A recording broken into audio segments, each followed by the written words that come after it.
Hey friends, powwow guy Rob Phoenix here. Just felt like sharing a little old-timey folklore about rain. It's raining today. I'm sitting out on the patio. I'm sitting out at our bar, so there's a cover, this big umbrella over my head. So I'm staying relatively dry. Um, but it's been raining since late last night. So that's good. I'm not complaining. We need it.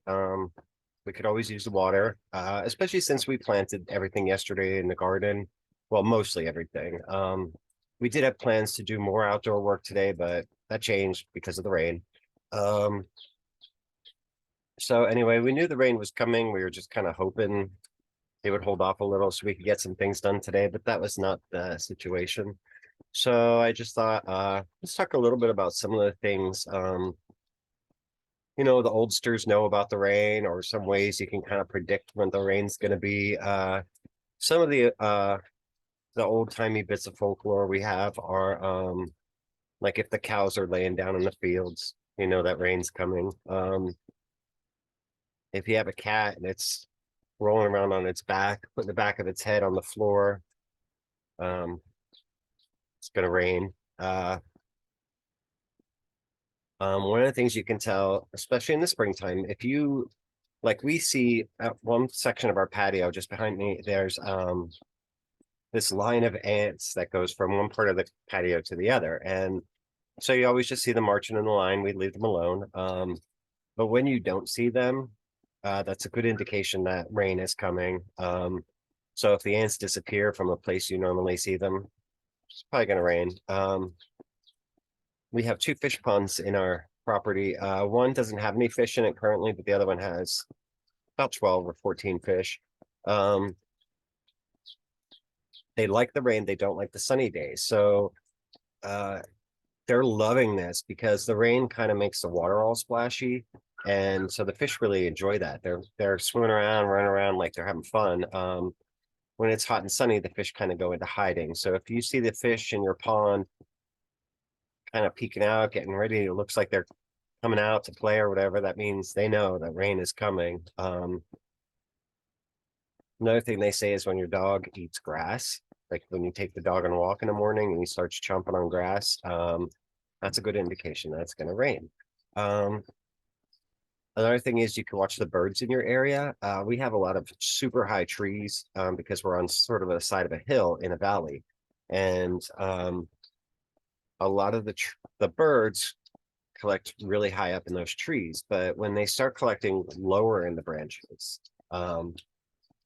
that's a good indication that you're going to get some weather, some rain, precipitation, especially crows. Crows will kind of collect lots and lots of crows in one place. They're preparing for rain in their own crow sort of way, I guess.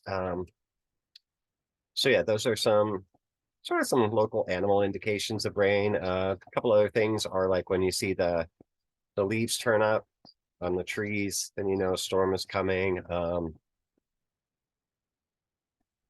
Temperature drops or shifts in wind are often good indicators. So if you have like a weather vane that's been going one way and then all of a sudden it spins in a different direction, that's a good indicator that maybe something a front is coming through. They say if you see a drop in temperature around noon, that means you're going to get some rain. So yeah, just some kind of interesting little tidbits about rain. Now, some people use rainwater in their folk practices. I mean, I guess I could probably find a use for rainwater if I got creative, but it's just not something I really worry that much about. But yeah, some people like to collect rainwater. Also, if you collect rainwater, just to collect water to have a water reserve. Well, we can't here. There's sort of like this ordinance, I guess, against that. But there's down the road, there's a house that has two rain barrels, and they have little spigots on them, at the bottom and such. We can't do that here, unfortunately, or I would. Um, but just be careful you don't want too much standing water on your property because then you're become a breeding ground for mosquitoes. So like our two fish ponds, even though one doesn't have any fish in it, we keep that pump running so the water's always circulating and having little splashes in it, that helps keep the mosquitoes away. But anyway, I'm getting off track here. So yeah, rain.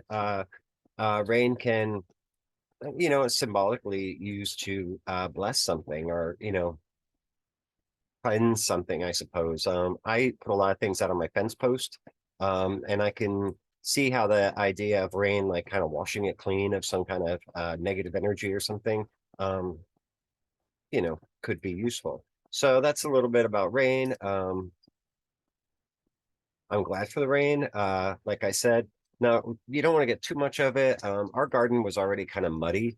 So today, with all this rain, I stepped in the garden and instantly, like, my shoe sunk deep down. And when I tried to lift my leg, the shoe stayed there and my foot just came out. So it's really muddy today. But uh, like I said, we got a lot of water and there was a flash flood incident or warning or something down the way. But anyway, that's all for today. I hope everyone's enjoying this. This is the last day of April.